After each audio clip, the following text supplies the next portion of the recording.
magpapakain tayo ng manok. Ito na naman ang inyong lingkod, ang magsasakang hilaw. Okay, so meron tayong konting manok dito na pinapataba. Ganyan. So ito na naman yung update natin sa mga manukan natin. Ayan. So ito ang inyong lingkod ulit, ang magsasakang hilaw. Yan mga lord. So meron na tayo. So ito yung mga manok natin. Medyo yung iba lumaki na. Yan. Yung iba maliliit pa. Yan. Ito yung mga native at saka yung iba upgraded native chicken. Yan.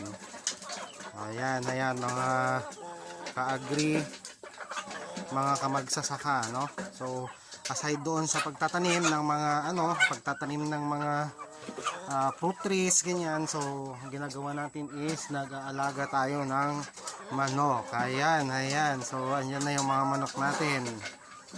So naglipana na sila. Ayan, ito yung bulik na kwan.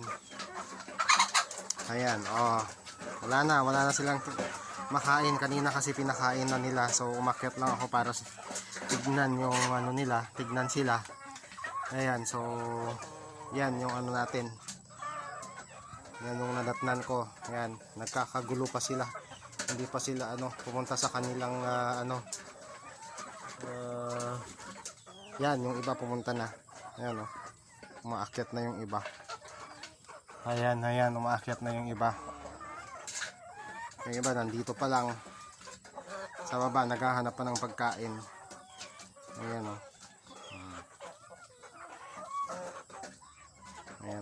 ayan na sila.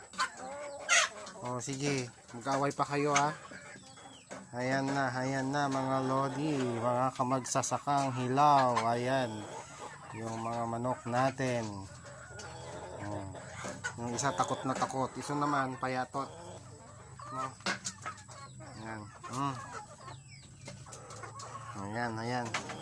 So labas muna tayo. Ayan. Kaaway na sila kasi wala nang pagkain.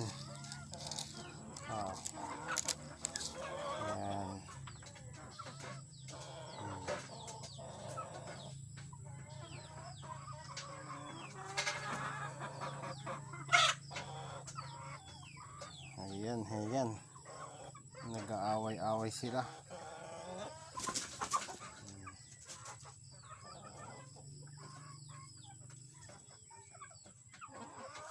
Okay mga lods, mga kamagsasaka, until next time.